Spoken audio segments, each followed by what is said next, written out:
Perth test Australia का पाकिस्तान को जीत के लिए 450 रन का हदफ। कैंगरूज ने दूसरी इनिंग्स 233 रन 5 खिलाड़ियों पर डिक्लेयर कर दी। उस्मान ख्वाजा ने 90, मिचेल मार्श ने 63 रन बनाए।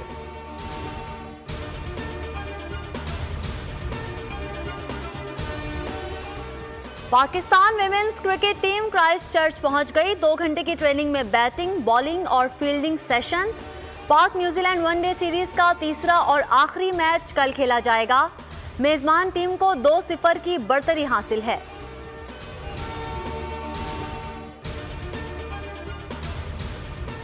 मसनूई बारिश के बाद लाहौर में स्मोक की शिद्दत में कमी। लाहौर 6ठे नंबर पर आ गया। कराची आलूदा तरीन शहर में 5वें नंबर पर। नई दिल्ली सर-ए-फहरिस्त, कोलकाता का दूसरा number.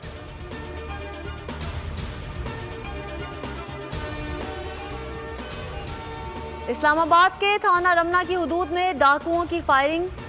Head constable Mohammad Ashraf बेटे समेत जाम बहक। शहीद हेड कांस्टेबल ने राहज़िनों को वारदात करते देखा।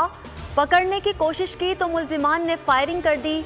मुल्जिमान की गिरफ्तारी के लिए इलाके में सर्च ऑपरेशन जारी।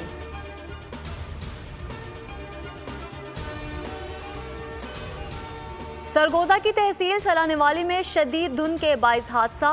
कार लुअर जहलम नहर में जा गिरी। कार सवार 2 अफराद जाम बहक। रेस्क्यू 1112 ने लाशें और गाड़ी को नहर से निकाल लिया।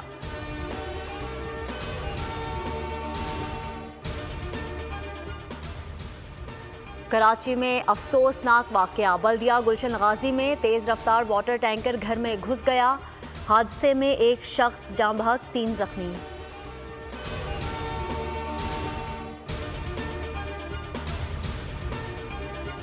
और इसराइल और हमास में लड़ाई जारी। हमास का 5 रोज़ में 100 से ज़ायद इसराइली फ़ौजी गाड़ियाँ तबाह करने का दावा। हमास ने गज़ा के मुख्तलिफ इलाकों में इसराइली फ़ौज पर रॉकेटों, मार्टर गोलों और स्नाइपर राइफल से हमले किए। सहूनी फ़ौजियों पर हमले की वीडियो जारी।